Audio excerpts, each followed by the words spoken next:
So according to the Tax Foundation, our state is ranked number 2 out of 50 with high income tax, and we're ranked number 8 with the overall tax burden. So we've got a lot of taxes compared to the other states in our country, and what is the return on that? We have a budget of $20 billion, and there's some line items that are great, thanks to everybody who are helping with those good line items. There's also a lot of wasteful spending. To start, $5 million to litigate basically the federal administration. So America has spoken.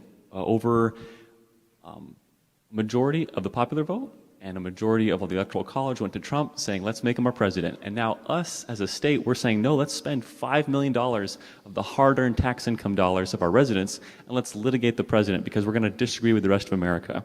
That sounds wasteful to me.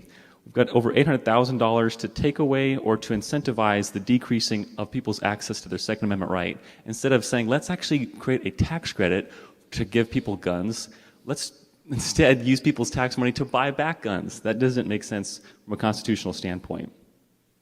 Also, we've got a healthcare education loan repayment program, $50 million for that. How about instead of saying, all right, everybody in the residential area, you all have to pay taxes so that we can favor doctors and nurses getting education. Let's instead give them tax credits or something like that. Or say, hey, go get a scholarship or go get a job so that you can pay off your loan. I have, education, and none of it came from loan repayment programs. It all came from scholarships.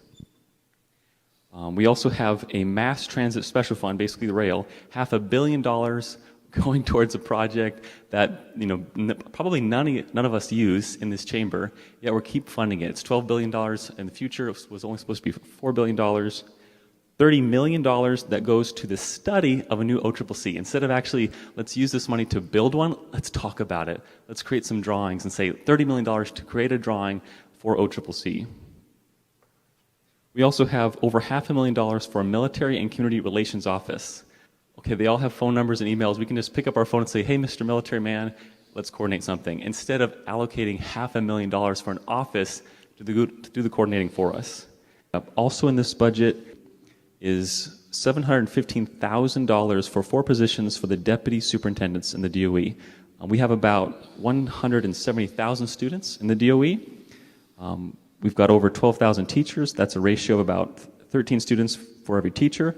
And then in the DOE overall, we've got 23,000 staff. For every teacher, there's like a staff member in the DOE. And we're going to add 4 more positions for this in the superintendent's office.